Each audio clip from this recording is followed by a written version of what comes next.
Sir, आप केरल के कोचीन के शंकराचार्य संस्कृत यूनिवर्सिटी के पूर्व वीसी हैं और इस वक्त आप जिस तस्वीर के पीछे खड़े हैं उन तस्वीरों में 4 रैशनलिस्ट हैं जो कि तर्कवादी हैं। भगत सिंह हैं, लिखे हैं देयर इज़ नो गॉड। एक संस्कृत यूनिवर्सिटी का वीसी होकर आप देयर इज़ नो गॉड वाले कार्यक्रम में कैसे आए हैं? Please tell in English.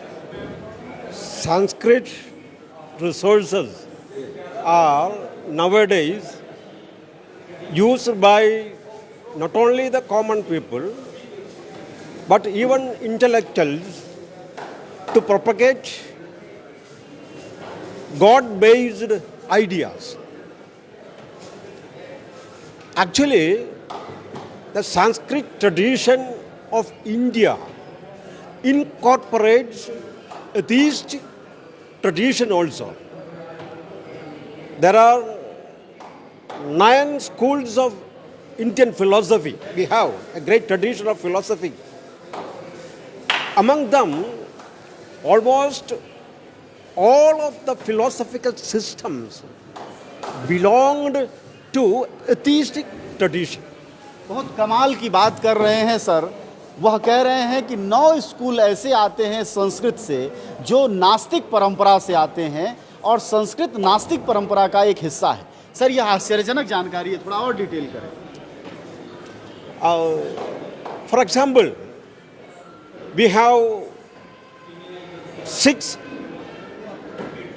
idealist philosophical systems.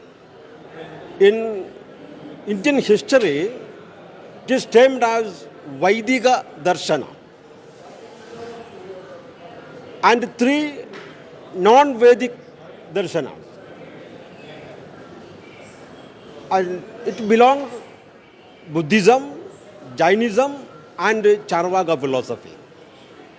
The other 6 systems, Sankhya, Nyaya, Vaisheshika, Yoga, Mimamsa, and Purva Mimamsa, that is Vedanta, they are considered to be Astika Darshanas, supporting the Astika views.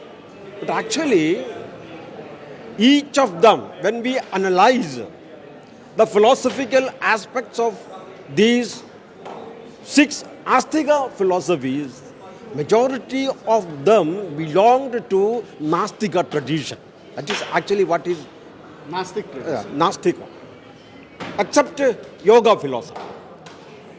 Because in all these philosophies, we cannot find a force, just like God or other superstitious power to control the destination of the people. They deny the existence of God.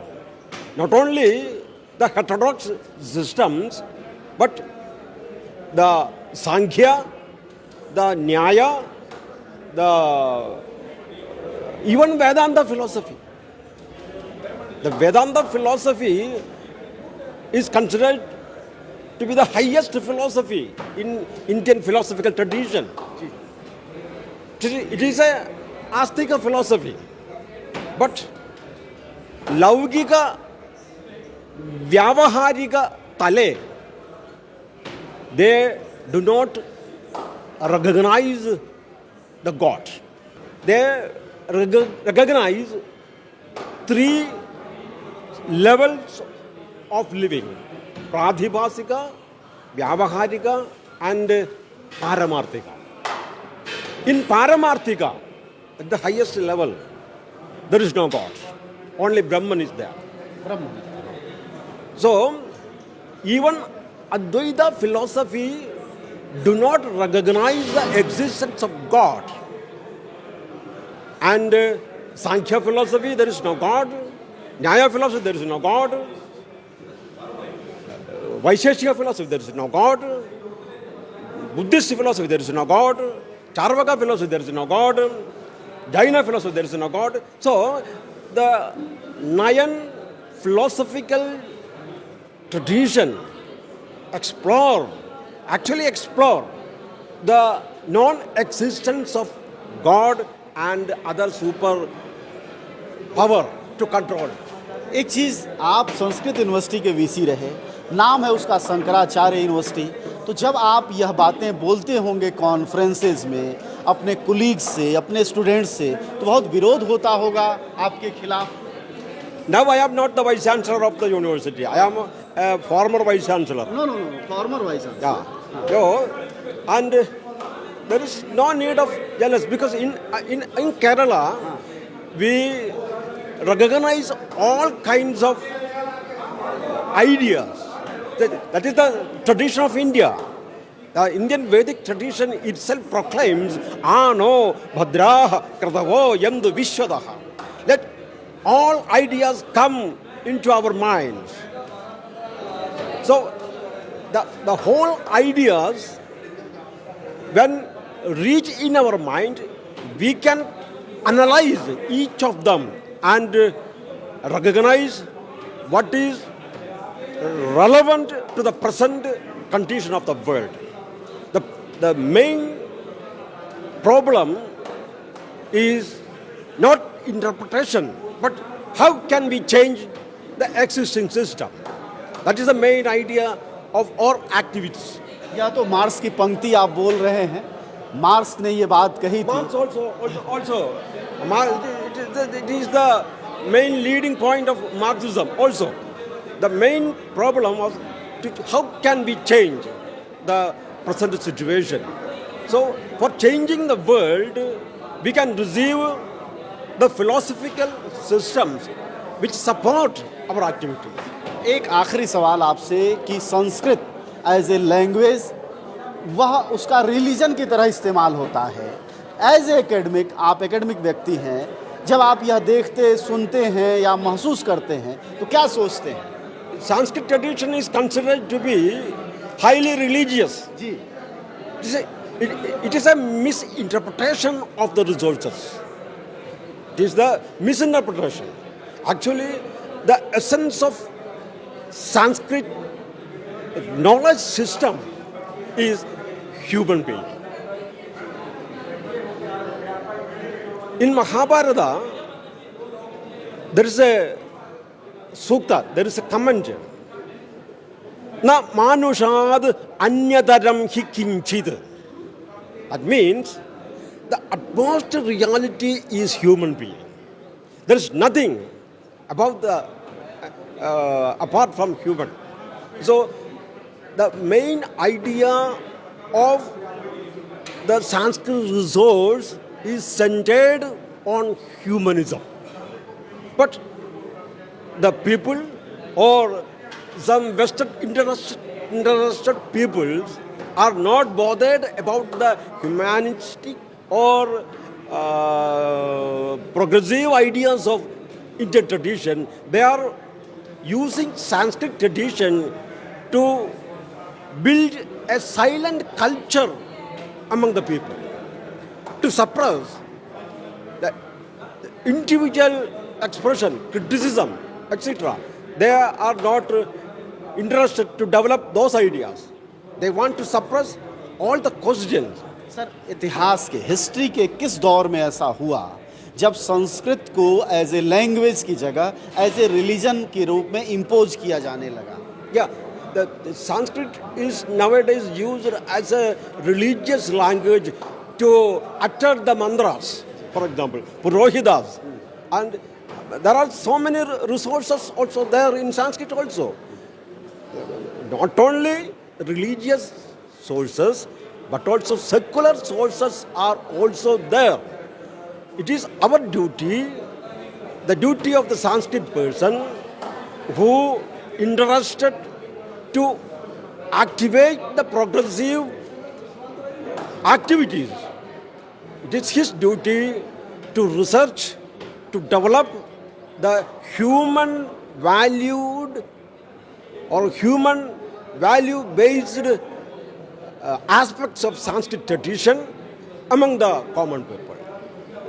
और एक और प्रश्न इसी से उठता है कि कहा जाता है कि संस्कृत ब्राह्मणों की भाषा रही है, शोषकों की भाषा रही है, मतलब जो शोषण करते हैं उनकी भाषा रही है। इस बारे में आपका क्या कहना? Nowhere in Indian tradition it is stated Sanskrit is a Brahmanic language. Nowhere. It's an intellectual language, a highly philosophical language. Okay, and anybody can use, irrespective of caste, religion, or gender. You can study, you can teach, you can propagate Sanskrit language. Not Sanskrit is a secular one, not dedicated to any caste or creed. But अगर आप जाति के system को देखें तो सबसे ऊपर ब्राह्मण, क्षत्रिय, शूद्र और वैश्य और शूद्र, उसके बाद अछूत। तो अगर आप खुद कह रहे हैं कि यह इंटेलेक्चुअल लैंग्वेज है, तो इंटेलेक्चुअल लैंग्वेज उस समय इंटेलेक्चुअल ब्राह्मण ही थे या और भी लोग थे? It is created by Brahmin caste. That is the problem. The Brahmin caste or upper caste people tried to establish Sanskrit as their own, and they rejected the possibility of education among Shudras and other downtrodden people, and they used the Sanskrit and also the education for suppressing. That is already, I have already told you, for making a silent culture for the downtrodden, and they denied education to the Shudras and other outcast people. That is the main problem why Sanskrit became an upper caste language. Sanskrit is not a language of upper class. Sanskrit is common for all people, irrespective of gender, caste, religion, or anything. So we have to stress this fact among the people and make Sanskrit a people's language. That is not Brahmin's language, but people's language. Then the common people can also understand what is inside the Sanskrit, what is the culture, actual culture of Sanskrit. And this, I think, it will enable the whole nation, the world itself, to progress by refusing anti-human activities and superstitions. There are so many resources are there also. Not only resources supporting superstitions, but for the eradication of these inhuman activities, ideas, there are so many resources in Sanskrit also. We have to find out by our research, and we have to discover. They are covered with some intentionally covered by the Brahmins or other caste people, upper caste people. We have to discover the actual state of Sanskrit tradition and propagate it among the common mass. Thank you sir, thank you. हमारे साथ बातचीत कर रहे थे doctor Dharmaraj अडाट। वह कोचीन स्थित शंकराचार्य संस्कृत विश्वविद्यालय के पूर्व वाइस चांसलर हैं। उन्होंने संस्कृत को लेकर बहुत बेजोड़ जानकारियां दी हैं। बताया है कि संस्कृत कोई ब्राह्मणों की भाषा नहीं है। दूसरी बात यह कि संस्कृत कोई पाखंड फैलाने की भाषा नहीं है। तीसरी बात यह कि संस्कृत के भीतर 9 ऐसे आचरण हैं जिनको इन्होंने गिनाया है जो नास्तिकता की तरफ ले जाते हैं। तो प्रश्न यह है कि कैसे संस्कृत को एक धार्मिक भाषा के रूप में तब्दील कर दिया गया। उस सवाल का अगर जवाब आपको जानना है तो यह इंटरव्यू जो धर्मराज का है वह जरूर देखना चाहिए आपको कि कैसे उन्होंने बताया है कि डिस्कवर करना होगा, संस्कृत को रीडिस्कवर करना होगा, और जो उस पर जाति और धर्म की परतें चढ़ाई गई हैं, जो उसको ब्राह्मणवादी बनाया गया है, उसको हटाकर एक भारतीय भाषा के रूप में पॉपुलर बनाया जाना चाहिए। और इस बात से इन्होंने सिरे से इनकार किया है कि कभी इतिहास के दौर में वह सिर्फ ब्राह्मणों की भाषा नहीं रही है।